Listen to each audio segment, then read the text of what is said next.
All right. Am I doing this right? Okay, Audio going on. please come to order. Yes, ma'am. Oops. Hot called the kettle black. Good morning. I have 9 o'clock on my computer and I would like to bring to order this meeting of the Kane County Energy and Environmental Committee. I am Mavis Bates.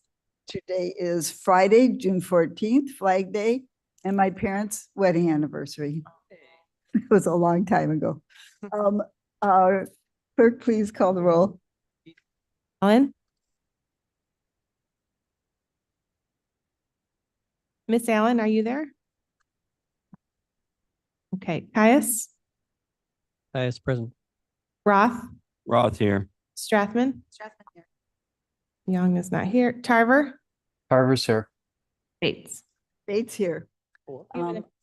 I would like to ask consent of the committee to allow 2 members, Mr. Tarver and Miss Allen, to join us remotely for reasons of their own choosing.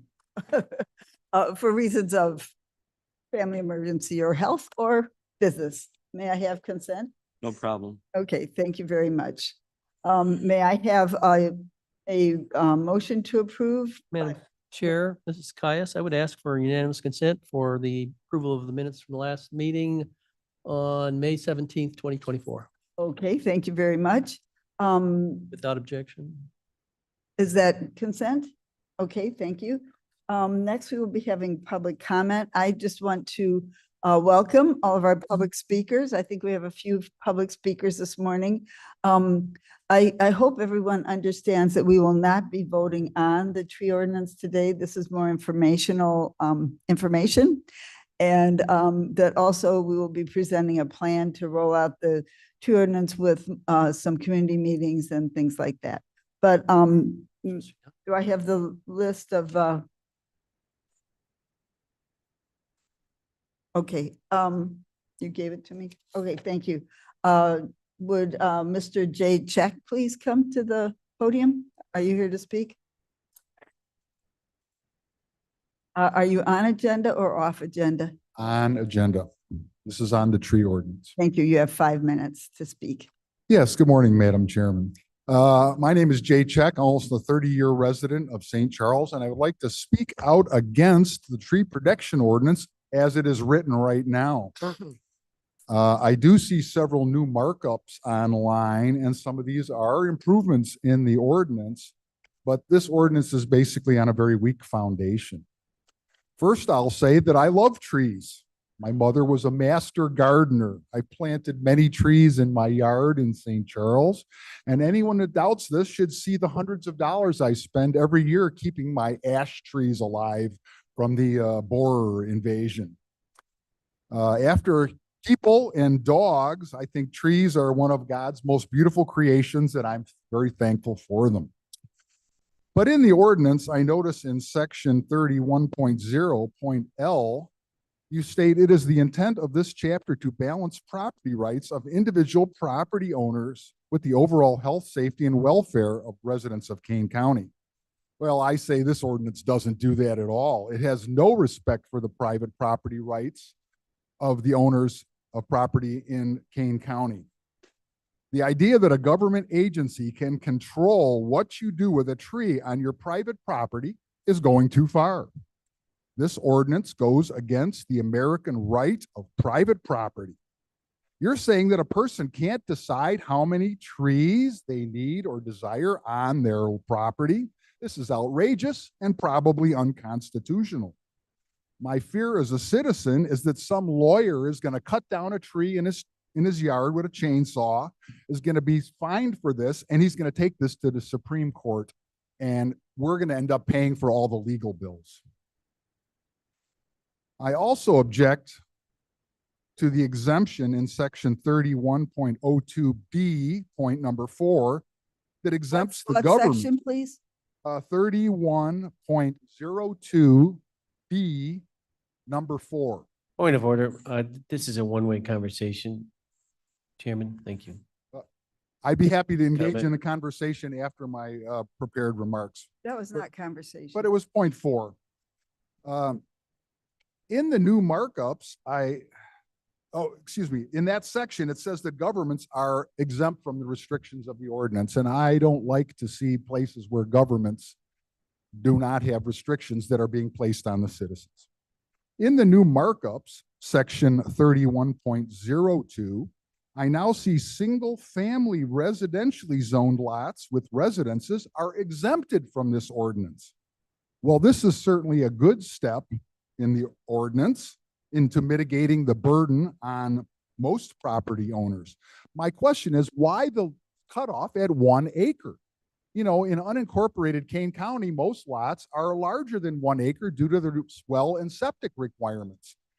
So why can't we have a more sensible limit of, say, 5 acres or 10 acres? If your house is on 5 or 10 acres or less, you would be exempt from this legislation. This would be a more reasonable approach and would protect most private property owners from unwanted government intrusion into their lives. I also note that the egregious fines in the bill of $7,500 were reduced to $1,000. Again, this is a good step, but why are we being so punitive about trees against our citizens? These fines are per day and per tree. So you can see if you have a few trees and something that goes on for a week or so, that you can still get into the $10,000, $20,000 range. This is very onerous for the average person. And my question is, how will you enforce this? Are you going to have some new tree police that go around and look? Are you going to use aerial spotting or drones to fly over people's house and compare over time using software to see if trees have been removed? Are you asking neighbors to snitch on their fellow neighbors to the county if somebody cuts down a tree? This is going too far. There's lots of regulations in the ordinance about trees on building sites and remodeling. But we don't need this ordinance for that. This is something that can easily be handled by the building department. If someone is going to remodel or build a house or a development, this can be handled through the building department in the normal building and development process. Now, at the end of the bill, language is added in 31.11 of a tree planting incentive. This sounds much better and should replace the punitive measures against private landowners. It says it can't be used for a replacement tree. Why? That makes no sense. And section 4 is too To check, vague. your time is up. Thank you.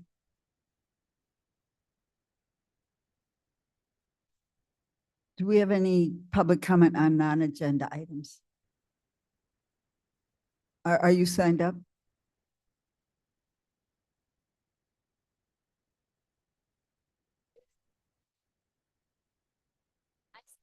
Agenda, and I also sign up for non-agenda. Is there nobody else sign up? I have to look at the list. Okay.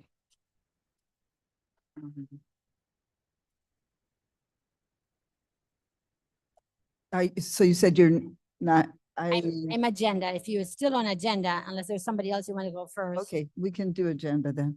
Okay. Okay, go ahead. Very You have good. 5 minutes. Yeah, good morning. My name is Sylvia Schragi, and I do want to say that I am very happy to see that you incorporated some changes that look like you listened to the speakers at the last time.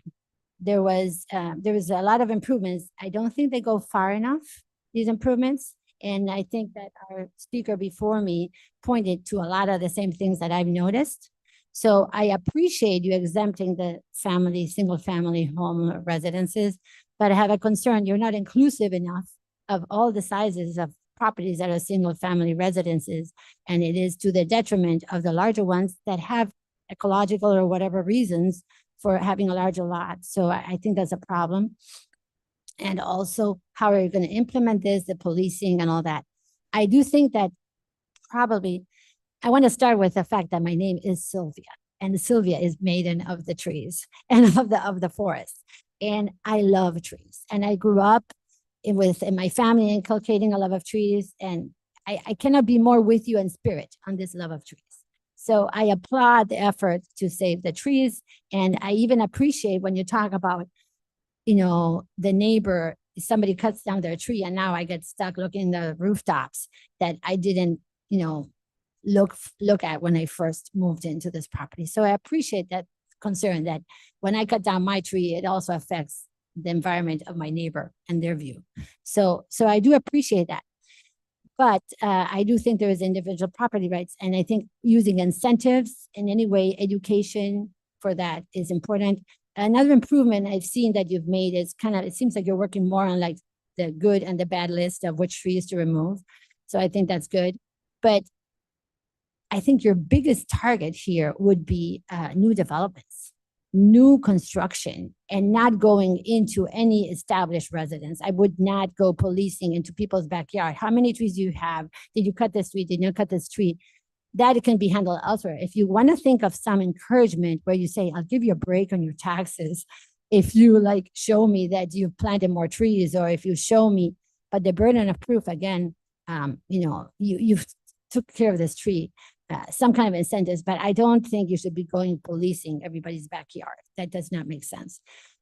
So another issue that if you're concerned about health of trees, I don't know if you're looking at what is the issue when we have unhealthy trees. What is the root cause? What is affecting our trees? Are you looking at soil testing? I've heard people talking about increasing aluminum in the soil. It reduces the uptake of water and whatever the health of the trees. Are you looking at that? When there are trees that are dying, what is the cause? Are you looking also at the effect of wireless technology of the cell towers and the smart meters on the trees? I have an interesting, if you look at the history of the microwave, it talks about this guy, the way he developed the microwave was he had a candy in his pocket and he was working on radars and the candy melted. And he thought, if I can box this, I've got an oven. But this heat is going into our plants. And in India, they have legislation, or they have restrictions on where they put cell towers because of the damage to the flora and fauna. So are you looking at that? Your utilities are exempt, but they could be cause of major problems to trees. I go around and I take pictures when I see dead plants, dead branches, and I look around, is there a smart meter? Is there a cell tower? And I have some interesting documentation on this. So look further at bigger causes that are really damaging our environment, our flora, our fauna, and don't be so invasive of the individual property rights. Thank you for your concern, though. I appreciate it. Thank you, Ms. Shaggy. Yvette Cano? Good morning, everyone. I just wanted to introduce myself. I am the new elected president of the Northwest Hispanic Chamber of Commerce, and I would love to be a resource to help out the Latinos in the Kane County area. And I just wanted to introduce myself today. Thank you. Thank you. Madam Chair. Ms. Strathman? Yes, good morning. Could you spell your last name for us? Thank you. That was easy And, enough. and that was the Northwest Hispanic Chamber of Commerce. Great, thank you. Okay, I don't think we have any other speakers today, so I will move on the agenda. And thank you to all of our speakers. I believe they were very heartfelt.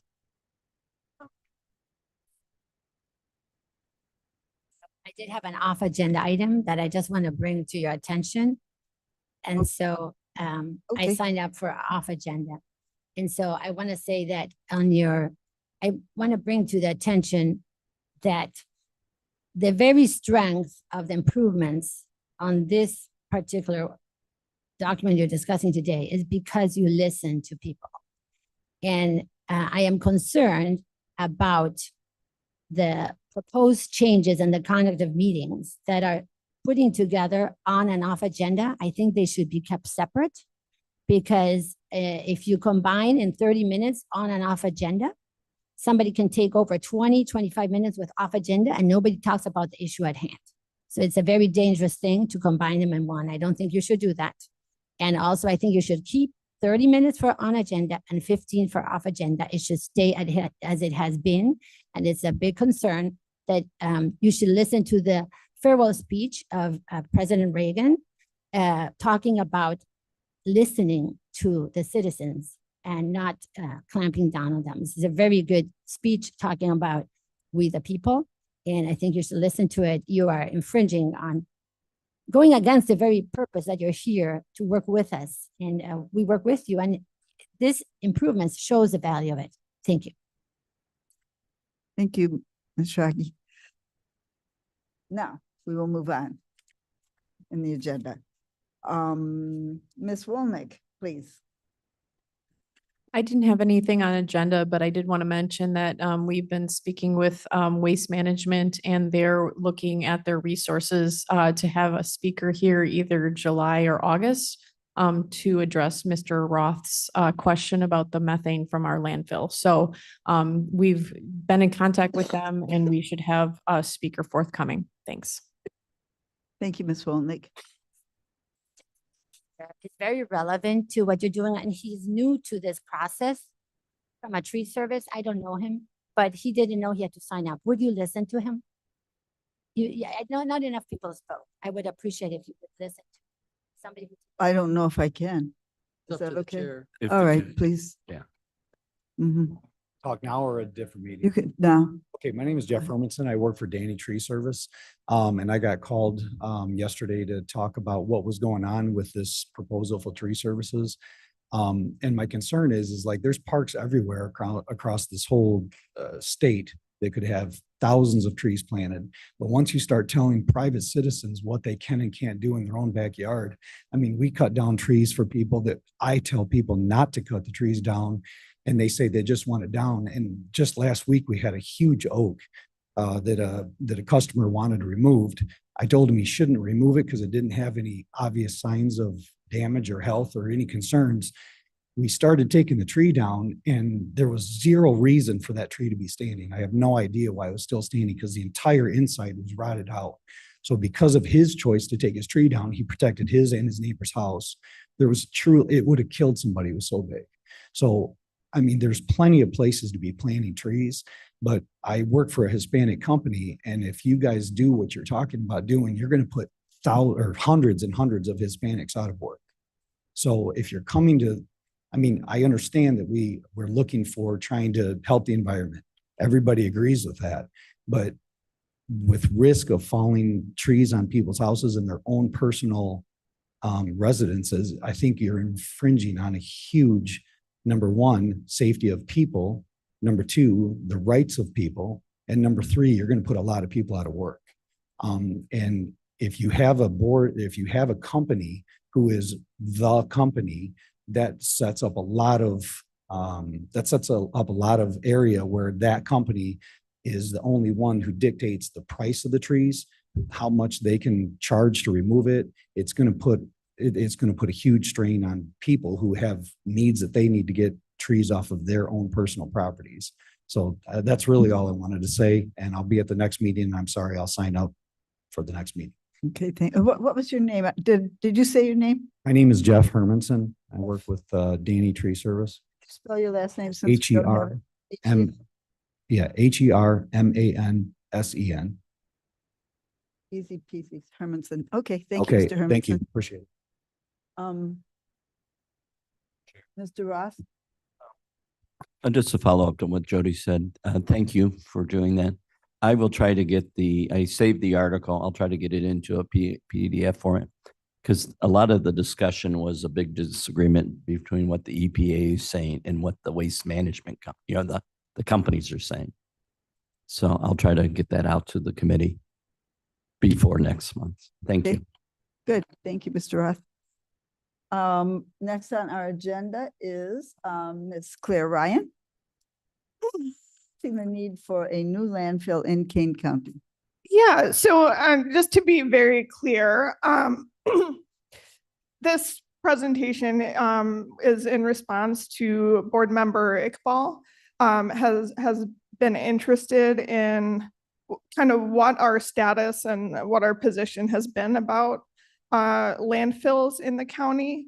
This is absolutely not a presentation of an assessment of if we need a landfill. What it is just kind of some context and history and information that I think this committee and the board in general should have to decide if this is an avenue we want to open or not.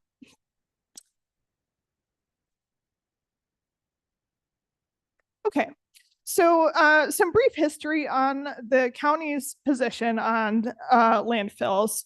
This is about a 30-year history, which is all I have really access to. So in 1992, the county completed its first solid waste management plan. There is a state law that requires counties to put those plans in place. At the time that plan was written, 92% of garbage generated in Kane County was landfilled within the county because we had 2 active landfills, one of which, of course, was Settlers Hill, which is owned by the county. The average monthly cost of franchise service at that time was $8.39 a month. Just to explain what franchise service is, that's when a resident receives trash and recycling service through a contract that's negotiated by their municipality or township on their behalf. At that time, that plan recommended the establishment of a landfill siting advisory committee to assess potential landfill locations and report to the county board, because there was this acknowledgement that the 2 landfills were filling up. And if we wanted to continue the situation where the vast majority of trash generated is landfilled in the county, we would have to have a new facility. So in 1993, that advisory committee was formed, and it performed its work probably over about the next 18 months. And towards the end of 1995, it reported back from to the board, and there was a lot of public comment and concern. It's kind of interesting in the context of the conversations we've just had about listening to people.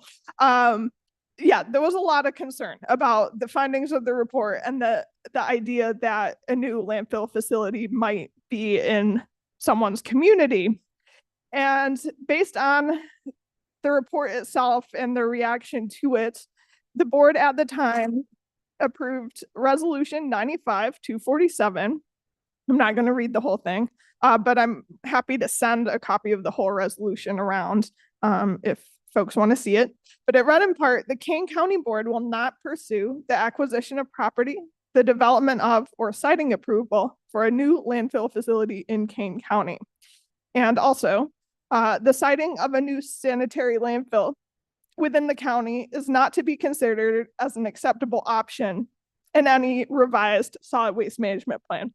So this it tells the board what it's going to do and not do. And it also tells staff, because my position is essentially to implement the solid waste management plan. And if the board is saying, the solid waste management plan will not consider new landfills, then I will not do any work towards establishing a new landfill. And my predecessors were very much the same.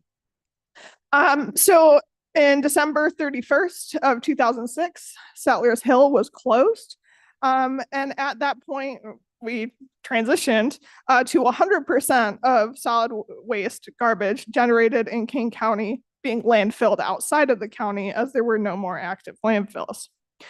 And just, we are required by state law to update our plan, our solid waste management plan, roughly every 5 years. We did that on the timeline you see on the slide there. The most recent one was approved by the board in 2020, and every single one of those updates references that resolution 95-247. When it talks about landfills, we say, our trash is generated, we sent it outside of the county. That's what we're going to continue doing based on this policy.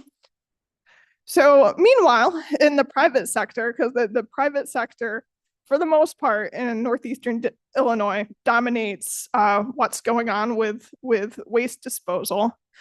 So economic conditions and policies have favored the vertical integration of waste management companies. And what that means is that the same companies own and operate the collection fleets that drive by your and my houses and collect our garbage and recycling. They also own the transfer stations where that material is consolidated and put into more efficient vehicles. I'll talk more about them in just a couple slides. They all at this point own landfills, and they own the material recovery facilities for recycling. Some also own compost facilities. Since 1992, the number of companies involved in hauling residential waste via regular curbside collection in our county has gone down by about half, from 10 to 5. And in all honesty, there are really only 3 dominant players. I'm sure you see their trucks all the time. And due to the intense competition between these different companies, you see that the vertically integrated companies prefer to haul trash to their own company-owned landfills. So the 2004 revision of our solid waste management plan noted that since the late 90s, there was a notable uptick in long distance hauling out of the county. So these companies were deciding to take trash to their own landfill instead of Settlers Hill, even though at that time Settlers Hill was still open. We've seen the average monthly cost of curbside hauling service increase from that $8.39 that was cited in the 92 plan to, and this one is based on my number crunching, so it's an approximation, but to about $20.79 currently. That seems like a big increase, but you do need to take regular inflation into account. So $8.39 in 1992 would have the equivalent spending power of about $18.75 today. So what that means overall is over 30 years, the price of curbside hauling has increased about 11%. That's not nothing, for sure. Very good number crunching. Thank you. Yes, Ryan. So I wanted to just show you a visual of kind of what our infrastructure looks like. So the maroon dots on the map are landfills that some portion of our waste is currently taken to from Kane County. You can't really see it from this map, but each one of those is a major hub that serves dozens and dozens of transfer stations. The transfer stations on this map are the orange symbol with the truck on it. I've only mapped the transfer stations that actually receive waste from our county.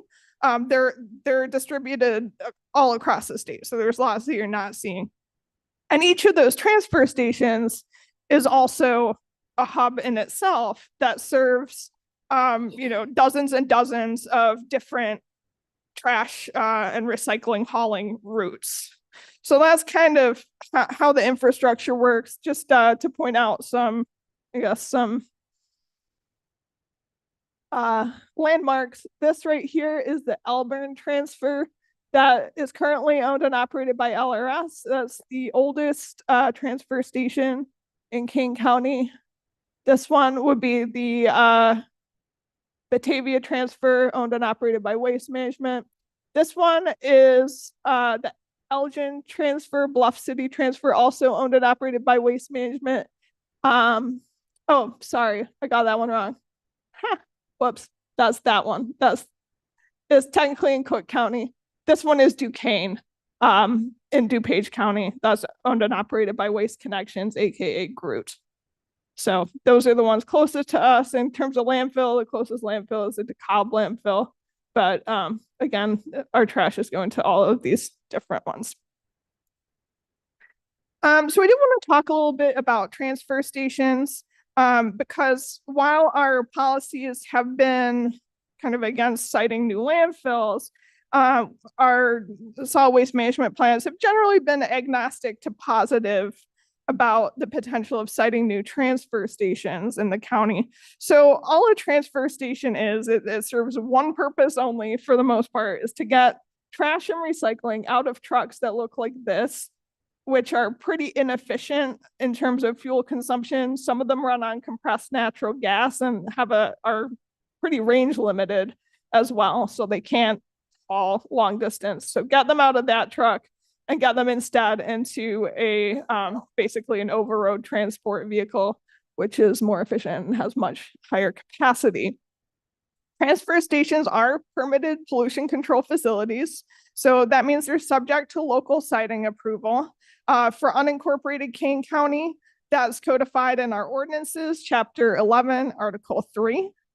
And once siting authority or siting is approved, then anyone wanting to establish a transfer would need to get an IEPA development permit and an operating permit for the facility as well. And those permits include how they manage stormwater, how they manage odors, control for vectors, and just generally keep the site clean and operating well so as not to be a bad neighbor.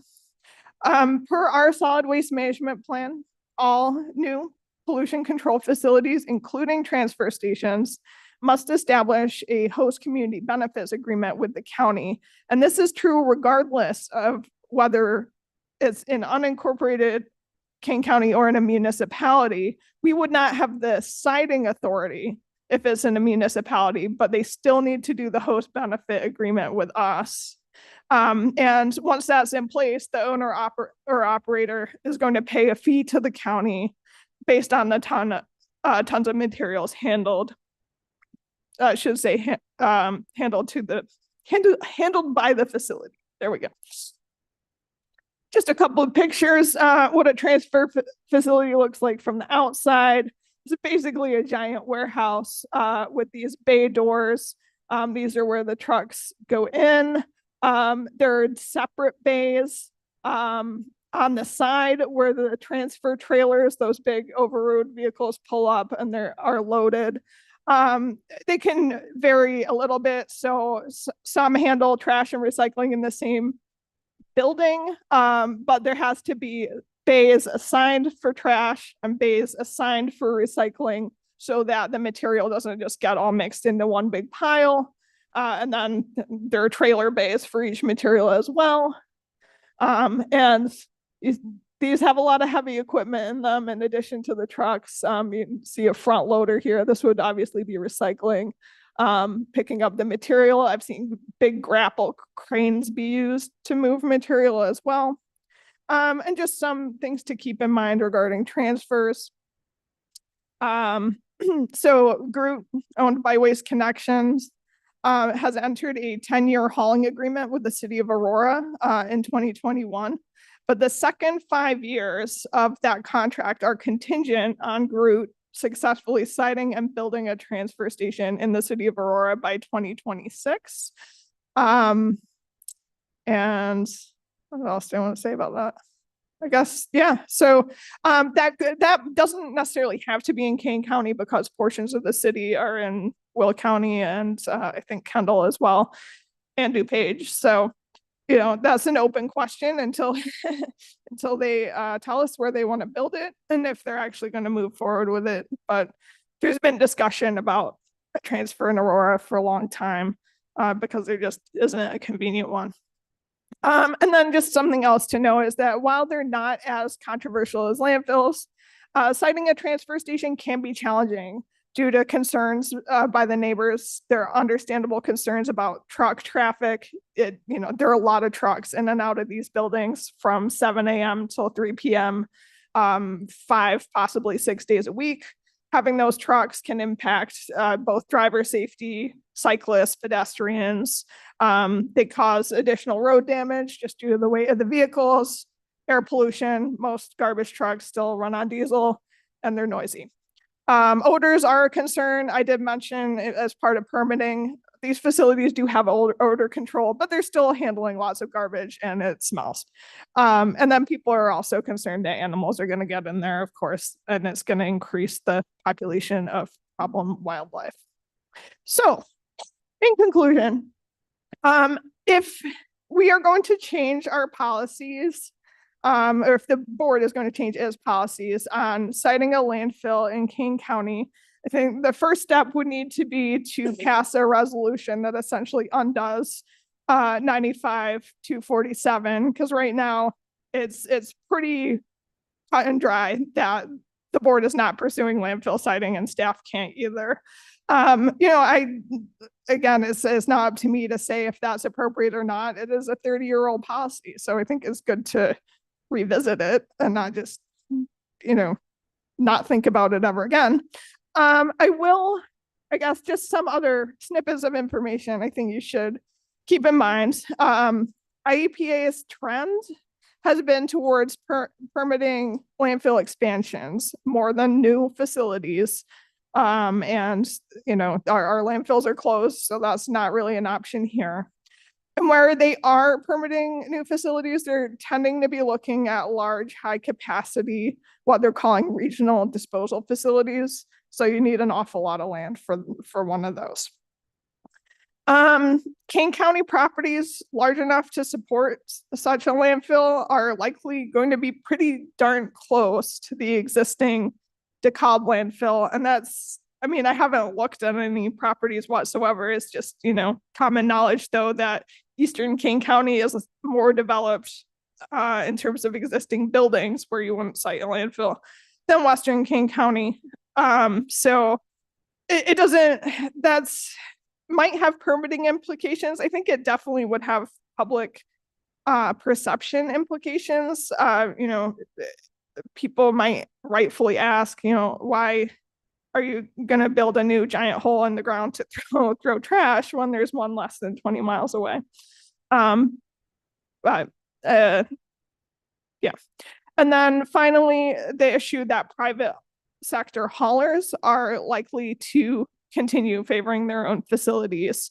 So there's no real guarantee as well that people are going to see their curbside rate for garbage drop if there is a new landfill facility in the county. Those facilities are extraordinarily expensive to site and to operate. So, I just would caution that. And that's it. You, Mr. Roth, I didn't even have to look. I know. Okay. Thank you, Claire. That was a good presentation. And at the beginning, you did say that a lot of the waste management companies went to their own private. What's the advantage of that? Lower costs for them or less regulations or both? What's the advantage to hauling to their own facilities? Yeah. It's mostly cost internalization. So they have to pay a tipping fee to a competitor to put trash in their landfill, whereas if they use their own, they just absorb the cost. So, and that hasn't changed. So there's no incentive that if we build it, that they would come anyway. And like you said, it's not cheap. Right. So the incentive would develop if the cost of fuel was to go up a lot. Okay. Right now, the cost of oil is pretty cheap. Right. We No, say I that and we're paying a right, lot right. at the pump, but if the price of diesel were to skyrocket, Could we go back to the map where you showed all the dumps in the state? just to be clear, it's definitely not all the dumps in the No, state, but, it's you just know, the it's a ones- good- Yeah, Are majority of these privately owned by the waste management companies as versus public? believe so. This one is owned by Will County. Okay. I'm not sure about this one. This is Zion. This one's almost full. It's gonna close. And then there was years ago, there was a concern that dumps were filling up. So she's pointing to one in Waukegan, Right. the one And that's closest to fine. Waukegan. And you're saying fine. that was, Zion. Yeah, it's okay. very, very little of our material is going there. It's I mostly remember reading 20 years ago, there was a concern that the dumps were filling up and it was going to get super expensive. Yeah. I haven't seen that lately. Do we know the expected closure date of all these dumps? And if it's far off? Some of them are far off. We do have those dates. The last IEPA does a landfill kind of an annual report on the life of landfills in the state. They haven't done their 2023 one, but the 2022 one does have the life of all of these. Most of them have decades left. I mean, when it opens, a landfill probably has at most 100 years of capacity. And then what happens is the rate of material going in there increases, and you see a dramatic, like, because they're basing the estimate on the rate of disposal at that facility when the report is written, and those rates change kind of unpredictably. So you can see massive jumps jumps or decreases in the amount of life left in the landfill from one year to the next, which isn't entirely helpful. What is more helpful is like the number of for the entire state. So for the last several years, the life of landfills for the entire state has been 19 years, which isn't that long. And for region 2, IEPA region 2, that's our kind of greater Chicago region, is very short. Like the amount of life of landfills in our region, which I think is really just the Zion facility and possibly Prairie View there. That's the Will County one. It's if we were to send all of our material just to those landfills, it'd be full within 5 years. But we don't. We send it to other facilities. So, I mean, it is a concern. We do need more landfill space if that's the route we're going to continue to go indefinitely in the state. That's just, where are you going to put it? And so that the question of the day, is it in Kane County or is it in the state of Illinois? And it's not Yeah. cheap, right? I mean, It's- talking, what would it, I mean, just to spin around the chair gas, 100 million, a billion to Oh. develop a new landfill. Tens of millions. Which I don't have, Not I a know we billion. don't have I the money, know. right? So it's something I think we need to be aware of, but I don't think we're in a crisis mode. We need to change. Mhm.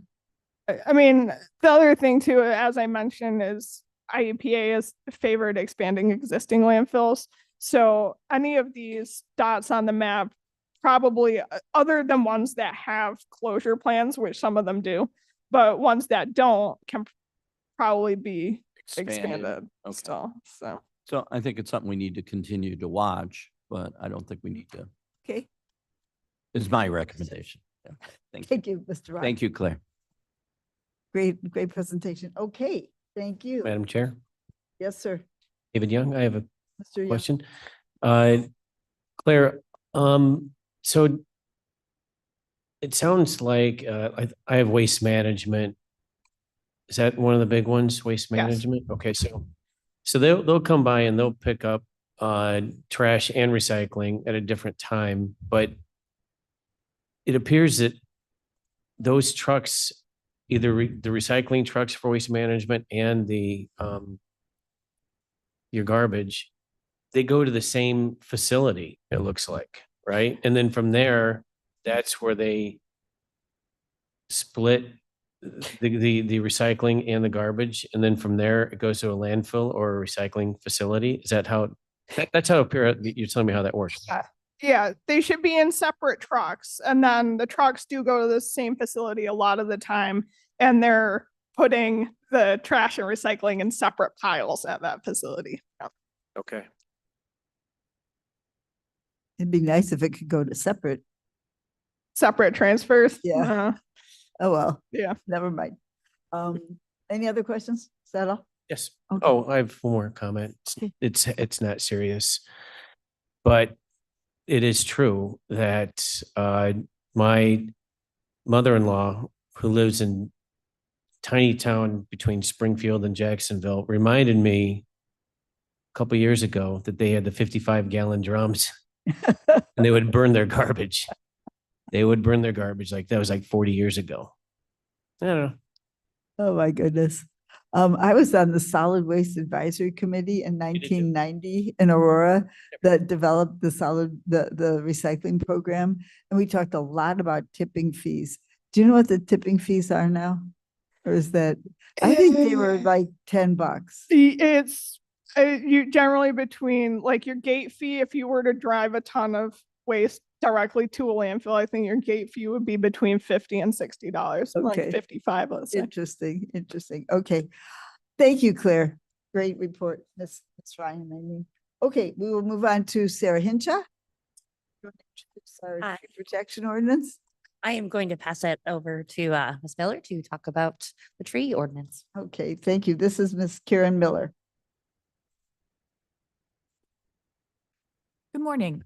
I am Karen Miller, Executive Planner with the Kane County Development Department, and sitting next to me is Assistant State's Attorney Francis Cermak, who has graciously agreed to come and attend the meeting today to help answer any questions. So today I have brought you the second draft of the tree protection ordinance for unincorporated Kane County. And before we dive into the changes that have been made, I'd like to present some background information. The urban forest is a collective resource that we all rely on for physical and mental health, improved property values, air and water quality, stormwater reduction, wildlife habitat, and other services. There are 198,122.37 acres in unincorporated Kane County.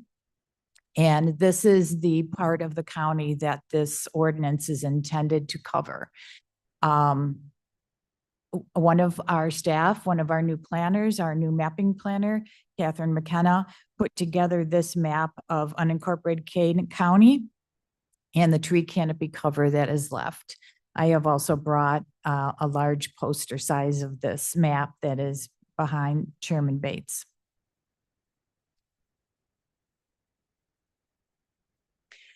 So last month, Patrick Chess from the Forest Preserve District of Kane County presented a series of maps that show the progression of the disappearance of oaks in Kane County. And I have included just two of those in my presentation today.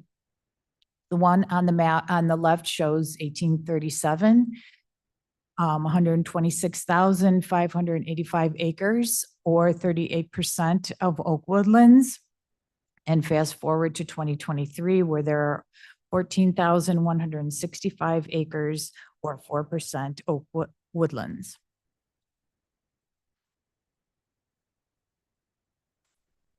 In unincorporated Kane County, in private ownership, there are 6,158 acres. 43% of oaks are remaining, which is 1.8% of Kane County. So there had been some discussion previously about tree planting in Kane County. So I reached out to my contacts with the Chicago Region Trees Initiative at the Morton Arboretum, because I know that they have been working with some communities in Kane County and the Chicago region on helping with tree plantings. And so these are the communities that they have been working with. So the village of Montgomery between 2019 and 2024 has planted 555 trees. The Morton Arboretum itself, through some of their programming between 2019 and 2022, has planted 100 trees. Downtown and the Central Business District of Aurora in the last 10 years has planted 381 trees. The city of Elgin has planted 1,500 trees the past 3 years. They have a program where they plant 500 trees every year. And for many years prior to 2021, planted 250 per year. The city of Geneva is part of working with the Arboretum, but they were unaware of how many trees they have planted. I don't know what the Forest Preserve District has planted, but I know that they do ongoing tree planting. And there are many other communities, local governments, organizations, et cetera, in Kane County that do plant trees through various programming. So ASA Cermak's intern put together, who's with us today. Thank you, Kyle. put together this following information. 25 of the 29 Kane County municipalities have tree protection ordinances, and they are listed here on this slide.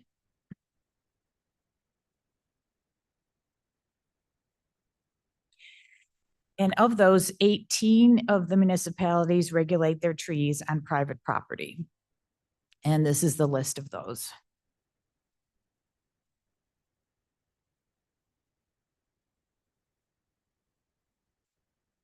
So I have been asked to reiterate the policies and purposes of the tree protection ordinance, which reflect the benefits of trees.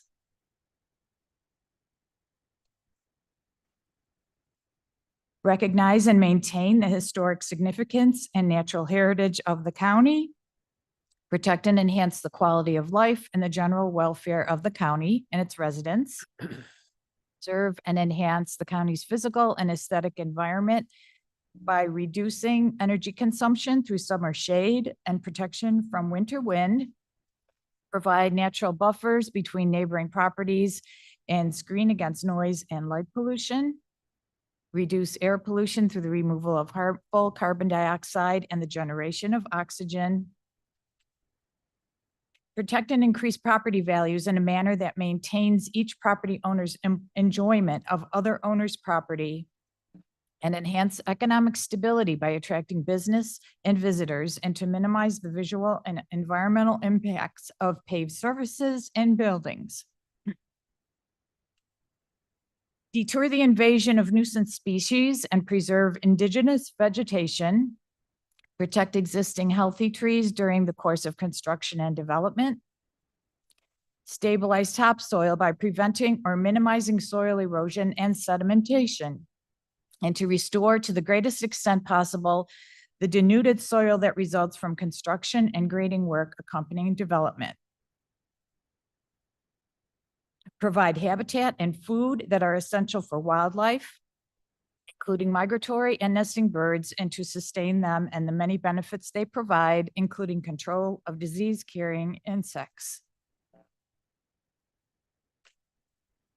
Assist in controlling stormwater runoff. Protect the important link in the hydrologic cycle that trees provide to the transpiring of water and the neutralization of waste that pass through to the groundwater table and other aquifers. To preserve trees on both public and private property, and in the event that tree removal is necessary, to ensure that appropriate replacement trees are planted. It is also the intent of this chapter to balance the property rights of individual property owners, the overall health, safety, and welfare of the residents of the county and the county itself. So our team went through and we listened to the comments that were made, both from the public and also from the commissioners and also from staff. We made some changes in the document, and I thought we could go through it on the pages that we've made changes. And I'm hoping that this is going to be readable. I did scan it from the document. So if we can turn to page 3 of the draft, we did add a definition. Fee in lieu means the fee to be paid in lieu of planting a replacement tree for the removal of a tree or a heritage tree. Ms. Miller, Yes. could you go back over what protected tree or heritage tree is? Sure. So a heritage tree means any tree of the following genera or species or size. And this is on page 4 of the ordinance.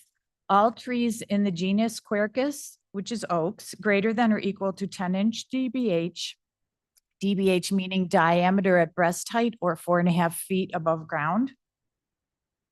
All trees in the genus Carya or hickory, greater than or equal to 10-inch DBH, are all trees greater than or equal to 20-inch DBH, except for invasive trees.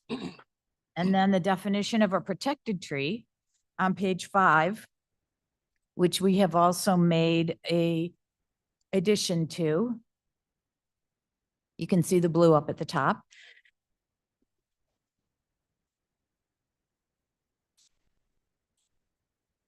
Cash, can you make that larger, the print, zoom in? See the whole page at the top.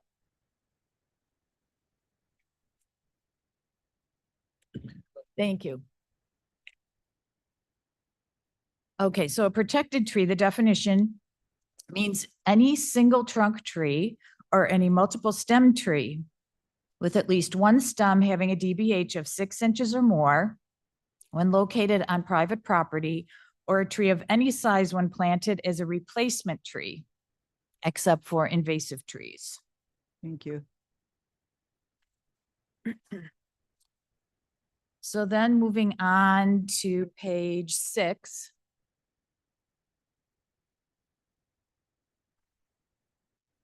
The changes are towards the bottom if we wanna. There we go. So the definition of yard was changed to meet that as the general definitions of the Kane County zoning ordinance. So a yard is an unoccupied open space on the same zoning lot with a building or structure. A yard extends along a lot line and to a depth or width specified in the yard requirements for the zoning district in which such a zoning lot is located. The next part of the definition of yard is corner side yard. A side yard which adjoins a public street. The next one is a front yard, a yard extending along the front length of the front lot line between the side lot lines. The interior side yard is a yard which is located immediately adjacent to another recorded or zoning lot or to an alley separating such side lot from another. In the rear yard is a yard extending along the full length of the rear lot line between the side lot lines. We have one more, which is on the next page at the top.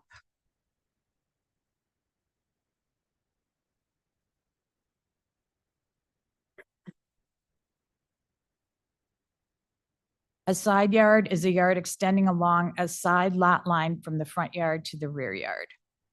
And then moving on to the next section on the same page. Unlawful to damage or remove a tree. These are exceptions. It shall be unlawful for any person to cut down, destroy, remove, or move, or effectively destroy through damaging, or authorize the cutting down, destroying, removing, moving, or damaging of any tree unless exempted under this ordinance, or without first obtaining a tree removal permit for a protected tree or heritage tree. In B, on number 1, we have added as the following properties or entities that shall be exempt from the requirements of this chapter is a single-family residential zone lot that are less in area than 1 acre on which a residence has been constructed and occupied. Moving down to the bottom of the page, under tree removal general, we have added a section, removal of heritage trees. Unless otherwise authorized in this subsection, the removal of a heritage tree is prohibited except upon approval of a variation which may or not be granted. For heritage tree removal requests related to demolition, new home construction, addition construction, and detached garage construction, review will be conducted, and then it goes on to the next page. First by the county forester or tree preservation officer, and then by the county zoning board of appeals or ZBA. If the removal is authorized, the property owner may remove the heritage tree upon fulfilling the permit requirements, including tree replacements as described in table 1 of this chapter. If approval is not granted through the ZBA process, the property owner may bring the request to the Energy and Environmental Committee and the county board as part of an appeals process. For heritage tree removals for purposes other than demolition, new home construction, addition construction, and detached garage construction, review will be conducted first by the county forester or tree preservation officer, and then by the Energy and Environmental Committee and County Board. Removal of protected trees. Protected trees located on a property may only be removed upon the following: submittal and approval of a tree removal permit, and all replacement trees have been planted, the fee in lieu paid in full, or any combination thereof. For those replacement trees that cannot be planted prior to removal of the protected tree, the director may provide for a schedule for the planting of the replacement trees. Removal of trees without a tree removal permit. A tree may be removed without a tree removal permit when the tree is not otherwise classified as a protected tree or as a heritage tree.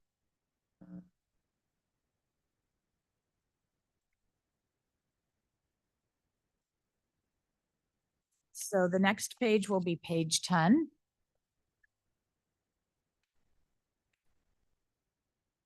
Under replacement trees and fee in lieu, number 1. The following table 1 shall be used to determine, based upon the size of the protected or heritage tree, the required number of replacement trees the applicant shall plant on the property where the protected tree or heritage tree was removed, or if authorized, pay a fee in lieu or a combination thereof. Any fee in lieu authorized to be paid by the applicant shall be in addition to any other fees or costs charged by the county. This will be according to table 1. We have removed protected trees from the title of that table.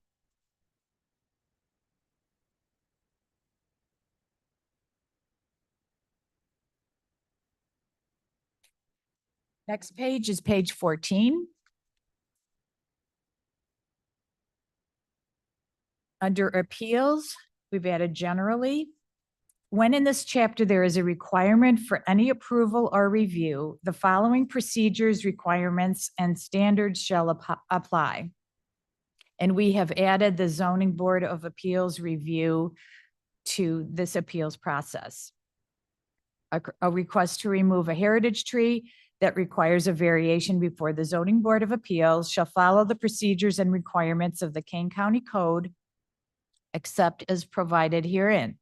Number 2, no variation may be recommended for approval by the Zoning Board of Appeals unless findings have been made based upon the evidence presented at the public hearing to support the conclusion that, it's on the next page, the particular physical condition and location of the heritage tree would impose upon the owner a hardship or practical difficulty if the heritage tree were not to be removed. And number 2, there are no other reasonable alternatives to removing the heritage tree. The Zoning Board of Appeals may consider the specific attributes of the existing heritage tree and its likelihood to remain as a healthy tree.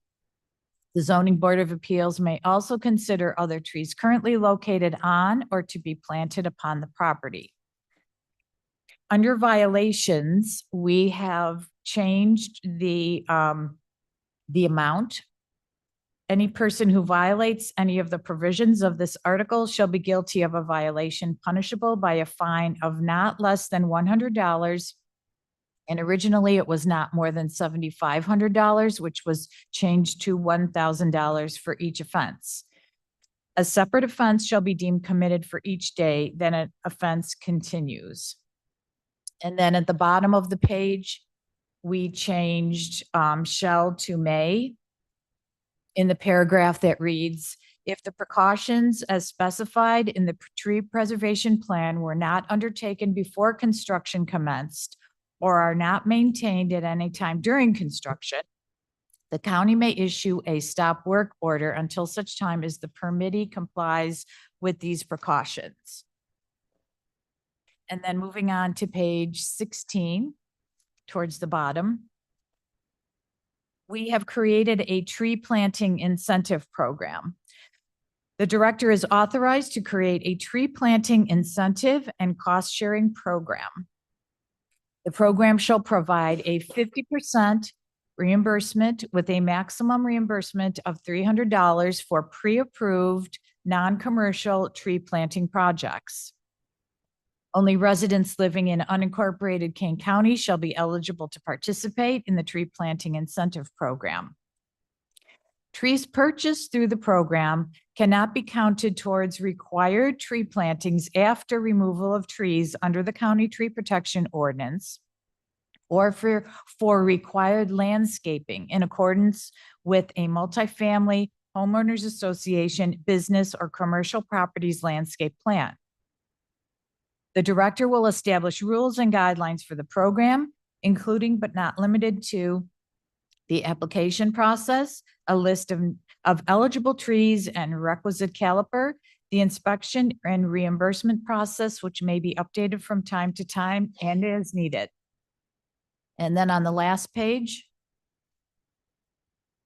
severability. If any, we added this section. If any section, subsection, sentence, clause, phrase, or portion of this chapter is for any reason held invalid or unconstitutional by any court of competent jurisdiction, such portion shall be deemed a separate, distinct, and independent provision. And such holding shall not affect the validity of the remaining portions thereof. And that is the end of the document. Thank you, Ms. Miller. That was a lot to read. Mr. Ross? How did you know? Thank you, Karen, and thank you for listening to both the audience and some of our board members' input. I think there's some good changes. You're kind of mumbly. Yeah, sorry. I think there are some good changes. I think we need to continue to the discussions.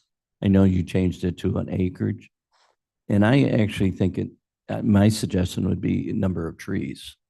Because you could have a lot of heritage oak trees on 1 acre, and that's the ones we want to, if they have 100 on that, and I don't know what the max could be in an acre.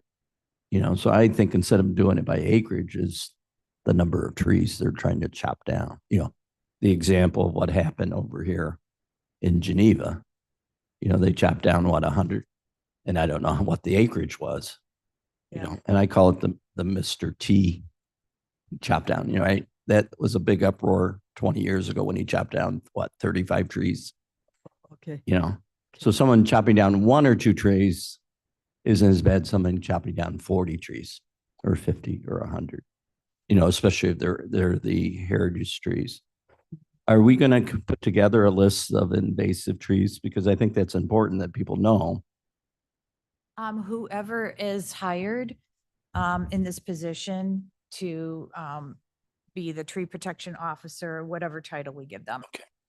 They would not only create a list of invasive trees, but also protected trees that are desirable to be planted, that would be used as a replacement Right. trees. Another exception, and it's unfortunate, a lot of people, when they plant trees, for example, they plant them too close to the house.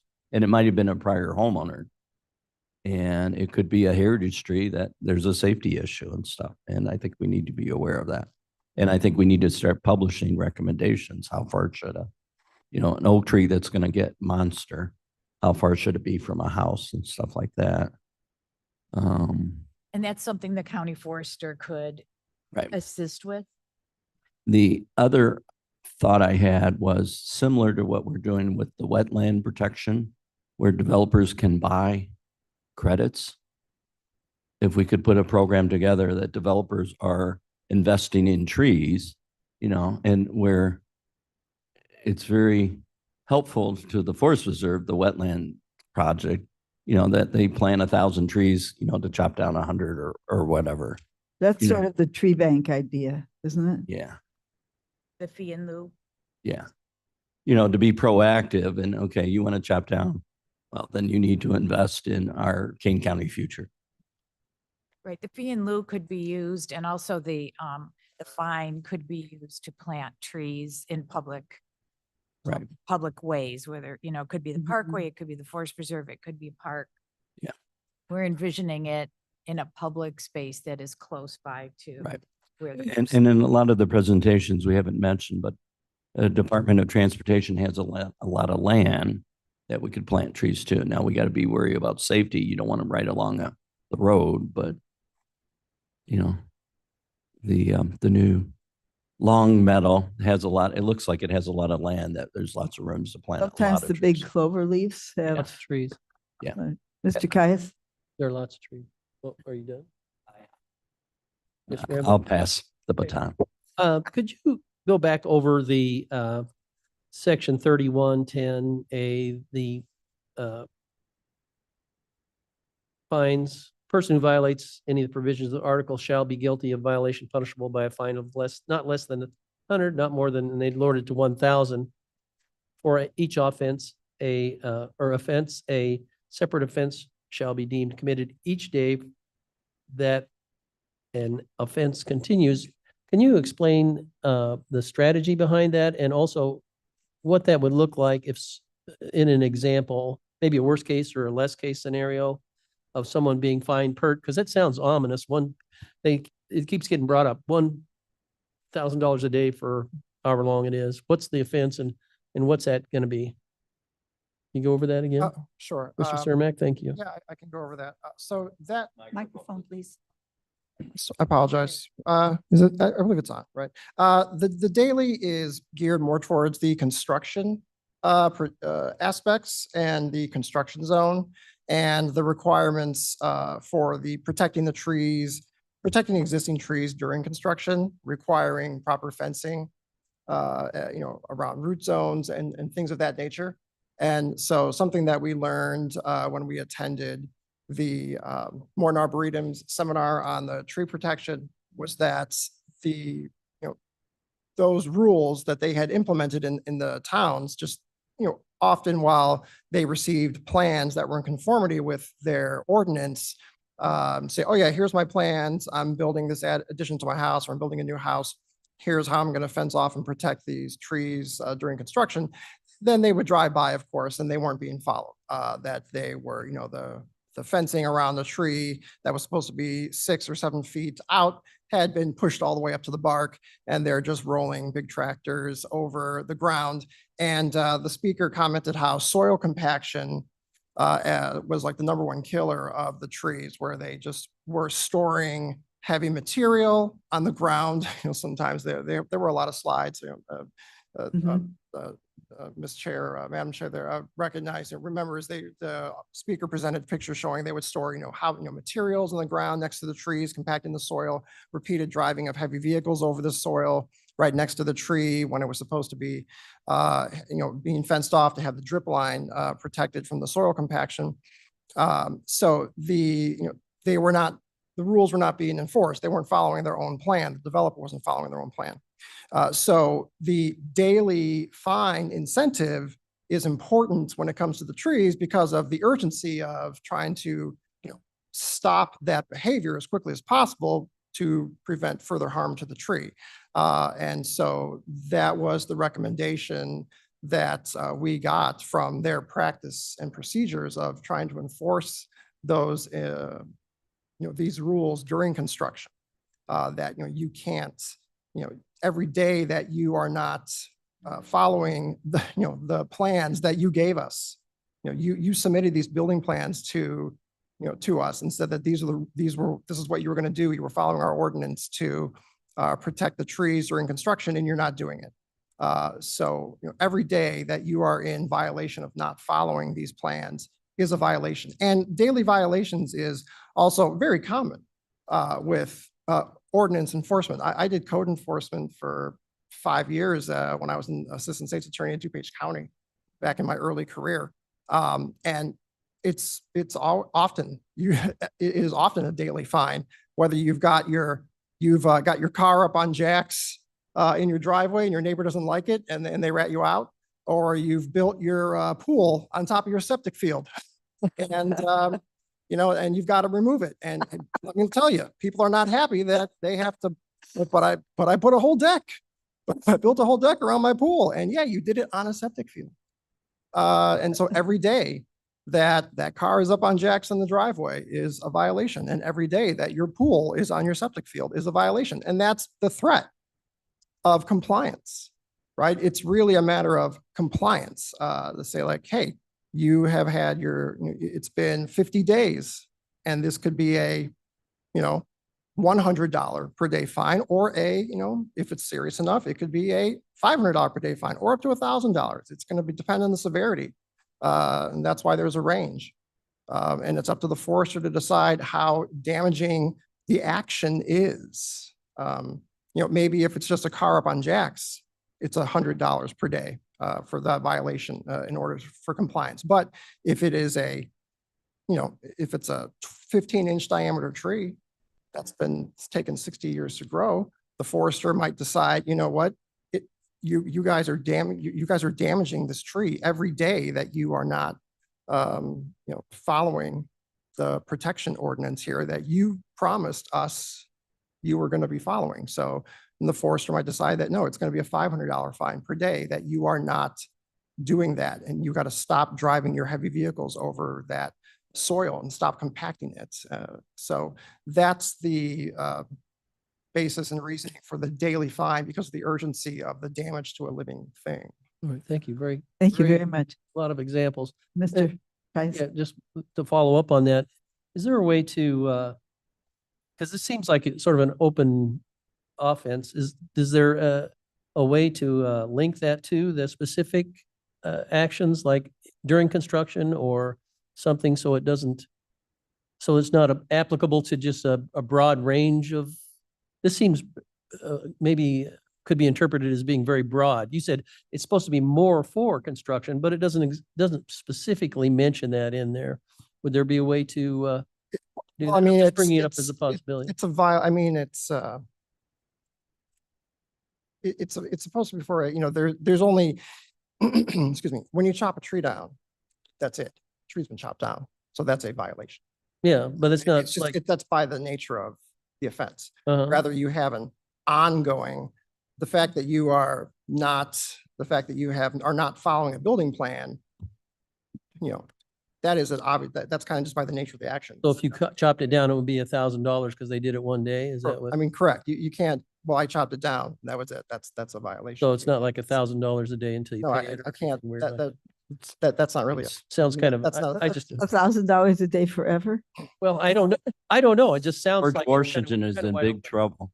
Yeah, I get it. It makes sense. I'm just Right. I looking, mean, that's. I'm not an attorney, so. Right, no, I I'm looking mean, at it very that would be my reasonable interpretation is that, well, no, it's not an ongoing violation, that you've already chopped, you chopped it down, you keyed somebody's car, you broke the window, it's not an ongoing violation, Okay. right? You're not continuing to violate the ordinance by, you're not following the fencing requirements of the Yeah. ordinance. That's Yeah, more of I a get it. one-time thing. Okay. Now, if you found a case where someone was poisoning a tree. I think we had an example of somebody was trying to poison the tree, right? I think Mayor shared that might be a case where there was an ongoing offense where it could be proven that someone was doing something over time. But that's kind of the nature of the offense, is that you've got something that is happening over time. It's just the nature of the Like common brick- sense nature of the offense. leaving heavy bricks or something like that on top of the roots of the tree. That's a daily fine, right? Yeah, I think, in the terms of equipment. construction, because, right, that would be in violation of the ordinance that you're not supposed to do that. You can't compact the soil over, you're not supposed to compact the soil of the drip line of the tree. That's what the ordinance says. And they would have that in their plan already as well. And they're supposed to their submit, when they construction plan. submit the tree protection plan, right, say like, oh, we're going to have fencing around this tree and we're not supposed to drive close to that. Okay, Or Very we're not- good. we're not supposed to come within that. Mr. Ethman? Thank you, Madam Chair. I think this work in progress is really good and I'm really learning a lot and things that I hadn't thought of before. I have a couple of wonderings.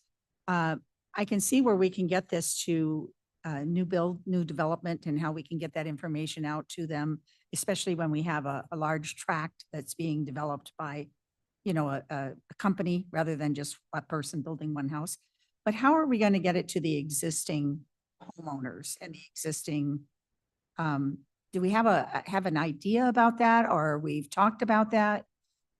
So that people know that this is in place? Right. Ms. Miller? I would say through the media, we can most definitely put articles in Kane County Connects, and I can work with Julie Mann to see what she thinks is the best way to get this information out to the public. We can do brochures. When we're at different events, we can have the brochures available. We can offer to do presentations. Yeah, okay, thank you. Then I also, yeah, I think that would be good to, to get it out. I know ignorance of the law is no excuse, but I think we want to make sure that people understand what our motivation is, that it's Mhm. not just, we're not trying to be punitive, that that there's a purpose in what we're Mhm. doing. But being a tree hugger and a master gardener and involved in different environmental things, I also makes me think of pesticide or herbicide drift. And do we have that even mentioned in here, that herbicide drift is another concern about trees, and that we will be addressing it, or we hope to be addressing it, or that it's so big this is not incorporated in the tree ordinance? Do we have something like that? Oh, yeah, go ahead. The working group did, receive several comments and, suggestions, and herbicides were something that, because were something that the group, well, we specifically received a question regarding dicampa, but dicampa and herbicides seems to be beyond the scope of a zoning ordinance. The tree protection ordinance, as you saw in the slide, this is not a new thing. Many municipalities have been doing it. Its basis, the authority for it, is based in zoning authority. So the herbicide regulation is not really a zoning, so much really a zoning power. It was beyond the scope of the tree protection ordinance. That's not to say that, we couldn't somehow perhaps address it, but based upon some of the advice we got from the Forest Preserve and also our Kane County staff, was that the Department of Agriculture has much more stronger penalties to address any neighbor complaints about herbicide or herbicide drift. And specifically when it came to dicampa, well, we learned that, I hadn't known this until we researched it, was that dicampa actually, when it comes to farm fields, the EPA banned it last year for use on farm fields in Illinois, Indiana, and South Dakota specifically. And that ban went into effect just this month, June 12th, 2024. So our local ordinance doesn't have to address, dicampa. Dicampa is available in several, so you can't use it in a farm field for like massive herbicidal use in Illinois, Iowa, and Indiana, and South Dakota per the EPA. However, dicampa is still an active ingredient in several smaller over-the-counter products like, Weed Be Gone or something like that. And it would be impossible for Kane County to ban Weed Be Gone. You could just go and buy it in DuPage County or anywhere else. And also, I don't think we have the authority to ban a specific product. We would be sued. So herbicide seems to be beyond the scope of this ordinance. And really the State Department of Agriculture has more authority and better enforcement policies and more penalties than our county authority could ever do. Can I address that? Sure, please. I understand that, and I don't think I'm asking for us to overstep our zoning ordinance. Pesticide or herbicide is such a mass problem that I think one of the things that we could help do is let people know about it. And that is something that, people just don't know. People think that, the tree, oh, it's just dry. It's just, it's old or something. And there's so much damage. Once I learned about it, I cannot unsee all the damage that's going on. And I see town after town that has big groves of trees that are damaged. And all you have to do is learn what to look at, and you can't ignore it. So I'm not asking that we have something that oversteps our zoning ordinance, but something that would bring attention to this problem. so that we can find a way to get this information out there. And I'm happy to hear that the dicamba has been, Yeah. yay, that's very, very good Oh. news, very good news. Yay, yay, yay. But I really would like to have just something in there about, you know, this tree ordinance does not address the effects of herbicides on trees, you know, something. And, you know, we also can't correct all the landscape companies that continue to build the volcanoes around the bottom of the tree, which that, you know, that kills the tree, and they still do Mhm. that as well because somebody thinks it looks good, but you know, it kills the tree. We could probably They have put, extra- we could probably, you know, see if we could, we will definitely take the herbicide issue under advisement for the, maybe the policy and purpose portion. That'd be of the great. Thank ordinance. you. Yeah. It- My. I'm with you with no mulch volcanoes. I just had to enforce that. I'm the president of my own HOA, and we got a new mulching landscape company. I said, no, I specifically put it in there, no mulch volcanoes. Well, thank you. That's all. And my education is my goal about the herbicide. So thank Okay. you. And Thank Mr. Cermak, you'll look into maybe adding something about that? Yes. Okay, thank you. Anybody else? David Okay, first. Mr. Young? David Young. So this would greatly affect me. I have just recently, over the past couple of years, cut down trees. I had to. They were dying, or they just got blown over. And I'm not gonna call anybody to ask if I can cut down a tree in my property. And so I'd be up to the let's say 5, and you say my penalty would be $1,000, so I'd be $5,000 that I have to pay the county. It just sounds like it's a money grab for the county. Or I'd have to pay $10,000 for the fee in lieu, so I guess I'd go for the penalty. This ordinance is just, the first speaker did a great job talking about what we're doing here. I mean, everybody likes trees, right? I mean, there isn't anyone that doesn't want to have their property to be properly shaded and have trees. They're beautiful. They provide shade, but I mean, this is just an overreach. If you look at page 4, section C in the ordinance, it says protect and increase property values in a manner that maintains each property owner's enjoyment of other owners' property. How is it the government right to force my neighbor to enjoy my property or vice versa?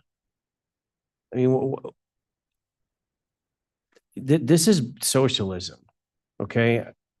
I have my own property for my own enjoyment. I don't care if you like it or not. The core tenet of socialism is public ownership. So this is saying that I must create an environment for the enjoyment of others. This needs to be removed. Page 4, section D, and it says enhance economic stability by attracting business and visitors and to minimize the visual and environmental impacts of paved surfaces and buildings. I'd like for someone to define the economic stability as it relates to mandating certain trees on my personal property.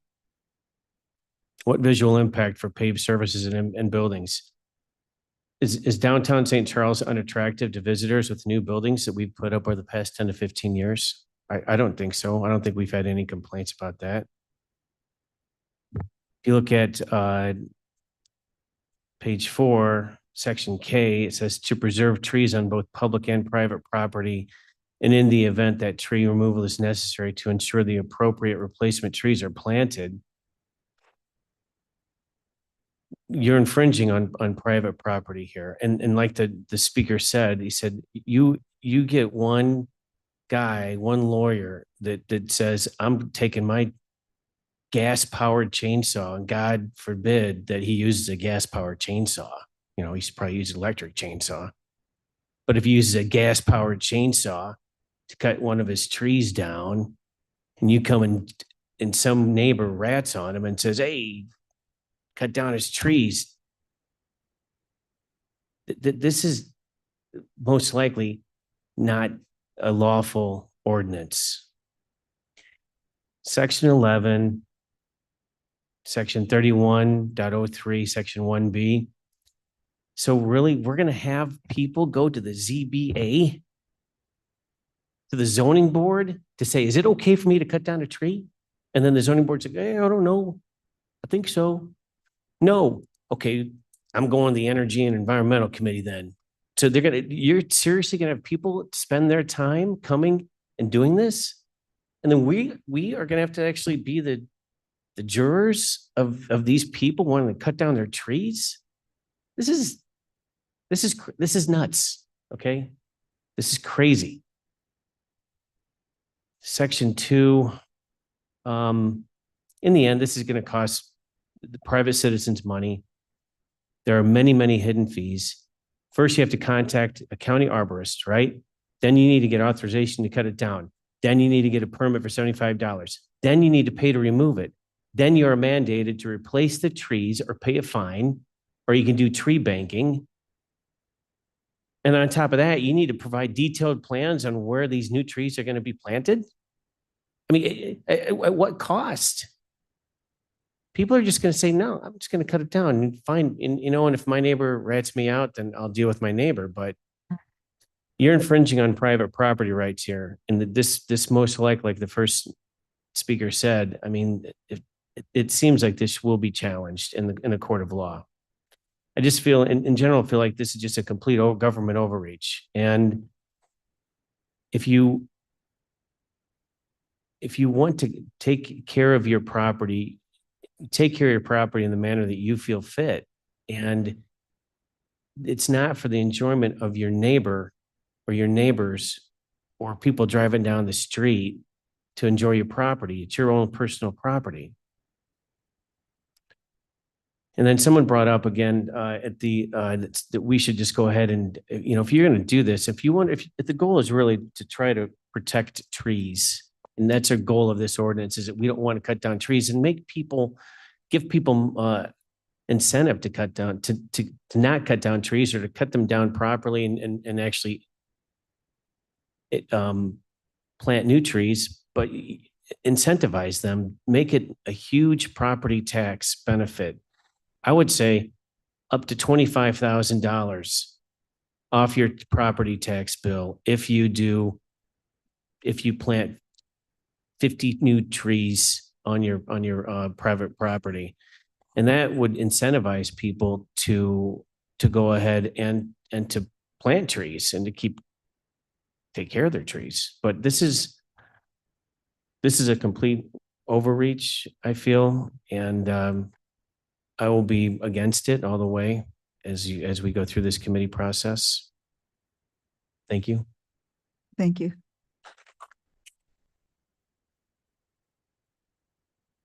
I would like, any other comments? Mr. Caius? Just to encourage those people that spoke today to provide the comments, and maybe they didn't get a chance to get through their entire talk, Mr. Check back there, to our staff so that we can evaluate those and make sure that because this should be a win-win. I mean, I see if you go to the far ends of it, I could see where it could be abusive, and that's what we want to avoid. We want this to be people who like trees and want to save trees and make sure that it's good for trees. It shouldn't be an abusive thing that we're doing here, unless you move in from out of town and cut a whole acre of 300-year-old oaks down. I think this is where this is supposed to take an effect. Our neighbors and what they have to do. I think the example was a tree that was rotten to the core. That would have been covered by the ordinance if it's going to fall down, if it's a diseased tree. There would have been no penalty for that. Yeah, it would have been nothing. At It all. would have been a real easy thing to do. And probably would have been an incentive for him to explore ahead of time to prove that it was bad before he cut it down. But so hopefully, please make sure that you get that information in if you have comments, and so we can keep massaging this as we go forward. And one thing that I want to do soon is to plan a rollout of this ordinance, some community meetings, a lot more opportunities for input to the committee. and to protect the trees. That's all we want to do. We want to protect the trees. So, Mr. Roth. A couple things. Mr. Caius's first statement about the clarity on the penalties, I thought it was a little vague too. So I think we do need to expand that. And then Ms. Stratman's comment about the volcanoes is also a very good point. I think one of the things, the main reason we started doing this was because what happened in Geneva, and it was a developer. So Mhm. I would recommend that we do this in a phase approach, is let's get something out ASAP to prevent developers from continuing to do, they showed up after Labor Day and just chopped it down. There was a lot of protests going on Mhm. and they said, well, we'll take care of that. And they chopped them all down. Yeah. And I don't think we should wait because I think something's going to happen between now if we keep trying to make this perfect. And the primary purpose is the large cutting down of trees. Let's get something in place for that and then continue the discussion. Do we need to expand and et cetera? Because Thank that's the biggest bang for the buck. Okay. All And right. to follow up on that, I think Mr. Roth is right about the developing especially. That's a big concern. I think that if I'm correct, they chop them down and then are expected to be annexed into a village that has a tree ordinance. Is that correct? Correct. So this is, And I understand they're applying for a TIF because the area is now blighted. There's too many stumps. now, that's another subject, I guess, but. Okay, well, we all want to save our trees. So we'll keep working on making it in a way that is equitable to all. And so Ms. Miller, you and I and the rest of the committee will keep working on a rollout plan so that we can keep massaging this until we can make it happen. Yeah, kudos, I should have said kudos to the work that Yeah, we've done. thank you for your work. Thank you so Working much. with the community. It's a big subject. Pardon me? If you're interested, we, several years ago, we did an open house, before the beekeeping ordinance Mhm. was written and passed, and that seemed to be helpful. And we could do a similar thing if you'd like. For the climate action plan, we did 3 open houses. Mhm. North, middle, and south. So let's work on that. Doing 3? I think that'd be a good plan. Okay, thank you. Thank you for everybody's comments. Thank you, Mr. Young. He's gone. Any new business that we need to discuss? Mr. Roth? One got taken care of because of the methane. There was an article, I think it was yesterday's or Wednesday. Morton Arboretum is giving away, they have 7.9 million they're giving away to different cities to plant new trees. I would recommend we look into that because for us and also get the forest preserve involved. That's a lot of trees. I don't know what it costs per tree, but if we can get 1 million trees in Kane County and get someone else to pay for it, I have no problem with that. Fresh my memory on that, but if I'm remembering correctly, in order for the Arboretum to apply for the funding, they needed to have projects brought to them by local organizations such as the Forest Preserve Districts and Right. that. So that may already be in place as to where the money is going, but I'll check into that. Yeah, and I just, I'm always passing on when you read things, are we doing something? Because a lot of times, we find out someone's not aware of it. Okay. Okay, thank you, Ms. Miller. Thank you, We Karen. can look into that. Okay, that was new business. So Chairwoman's comments. We are supposed, Madam Chair Corinne Pirog has asked us to submit goals and objectives for each of the standing committees, just like 1 or 2 big goals.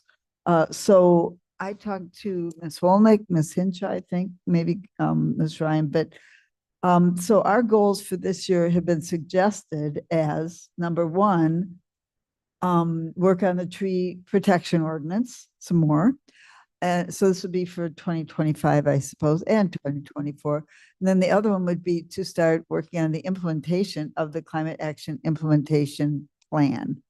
So those are the 2 that we've suggested so far, but I'd like your consent, your to make this, our list of 2 goals for 24, 25. Is that good? Yes, ma'am. Yes, sir. Ma'am. It's been a long day. Yeah, I know it has. I forgot to ask, have we heard anything on that grant we're trying to get for, Well, I can give you a little update. Not really, no. okay, But here's the information I do have. So, we applied for $114.5 million right, from the Inflation Reduction Act, which created a climate pollution reduction grant. And so the Kane County led the way, and Ms. Hinshaw, Ms. Wolnick, Ms. Ryan all helped with this. And we had a consultant who helped us. We created a consortium of, is it 15 entities? Yeah. Cities and towns and counties. I don't know off the top of my Okay. head. no, it and we was- did a presentation on Right, that, right. and I think that's So- great. So what we've heard so far, I was on a seminar, an EPA seminar, and they said they were expecting 1,000 applications. And they only got 300, Yay. which just increased our odds by many Right. times. So we don't know, but we're going to find out before August 1st. Is that correct, Ms. Hinshaw? The anticipated date is in July. Okay. That's all they have said. That's like 3 weeks. It's that long. So, but that's all we've heard so far. Right. I don't think there's any other information about. Well, and kind of related to that, for what we want for our goals is I think we need to identify some energy efficiencies that will save the county money and prioritize those. I'm the troublemaker. I'm bringing up about LED lights. Well, we got a lot to do, but we should start chipping away at that. Okay. Or also, there are offices still that do not have automatic turnoffs. That adds up to, and I know there's a cost, but that's where we need to do the cost benefit analysis. Because we can, like I said, we should have done the LED lights upgrade 10 years ago, and we can keep talking about it, but let's start, come up with a plan. Ms. And- Strathman. Did you want to Oh, respond yeah, first? if I could respond. Back in 2009, I want to say, we received energy efficiency money through the American Recovery and Reinvestment Act. And mic, one of the Karen. projects You'll hear was, into the mic, speak into the mic, then you'll hear. oh, I'm sorry. I'll hear you too. Back in 2009, we received money for energy efficiency projects from the American Recovery and Reinvestment Act. And one of the projects was replacement with LED lights. And I don't know where we are with that, but just so you know that there are some buildings have already been done and It just a correction to that. It was actually reducing the number of lamps. There were only a handful of LED lights that were installed at that time. The building management department currently has a project underway that we're funding with $50,000 at EECBG funds to actually convert all the exterior lights at the judicial center to LED and the jail and the judicial center to LED, and then the JJC is planned next. So those engineering drawings are currently underway with building management. So we'll be proceeding forward with that campus first, and then the building management staff has been going through the buildings like you'll see in the hallways here and converting the units over to LEDs. So unfortunately, at the time that Karen is talking about, we reduced our energy use significantly, but it was just, we were going from 5 lamps to 3 lamps, and there was maybe 10 units that were changed out to the LEDs at that time as kind of experimental fixtures. So we're going back into those same fixtures and actually changing them out to LEDs soon. So Mr. Caius's committee will be seeing those bids coming through from building management in the next coming months. Yeah. And the grant, that we'll hear about in July, there was a section, and I think the cost was under, I forget, what was it, under 2.5 million or whatever. And so basically the payback was less than 2.5 years. Correct. And that was all included in Kane County's Which portion of, hopefully along would- with like changing out some of our old windows Right. And stuff like that and HVAC improvements. So if we do get the grant, there'll be a huge investment into And- those. And that's it. If we can get to 100%, then we can actually claim credit for that. Right, right. Don't spend that $114 million yet, though. No, I know. But it's a savings and we're in the hole on the budget. So any savings we can get is critical. You're absolutely right. Ms. Strathman? Thank you. Back to our goals and objectives. Mhm. I would like to say something in there about continuing to reach out with education. And, I think the two goals that you talked about are absolutely what we need and want to be doing. But I think without a way to get the information out to our citizens, it won't do anything. So I'd like to have education Okay. included in our goals. All right. I have one that I haven't talked to Ms. Ryan about. I should have asked you before I said this, but I'd like to see more recycling in our own buildings. Amen. More I mean, this room doesn't really have a good recycling bin. And every day, it's got something that says recycling on it, but it's usually full of garbage. So I don't know what you think about that, but that would be, because there's a lot of paper that comes out of these meetings every day. Yeah. I think it's definitely a deficit right now and something I need to work on with building management.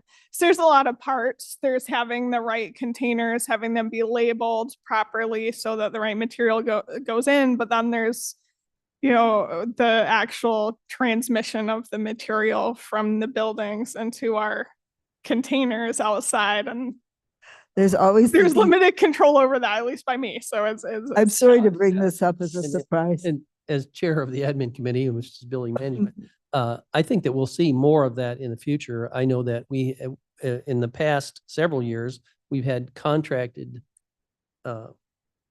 staff cleaning, or not our staff, contracted individuals come in. And Yes. it's very difficult to make any kind of controls on that sort of thing. And in the last 6 months or so, we've moved to have that under the building management department as employees.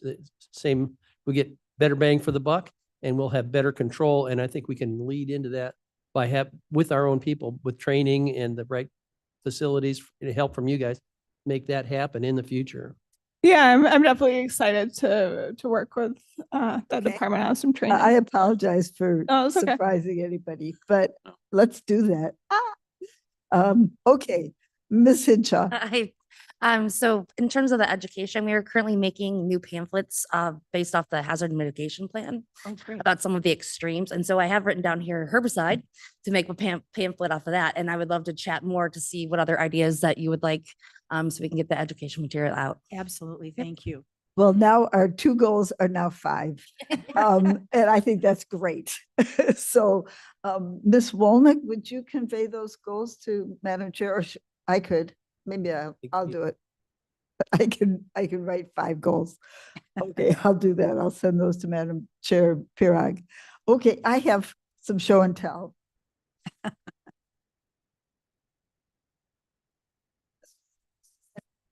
Do the microphone.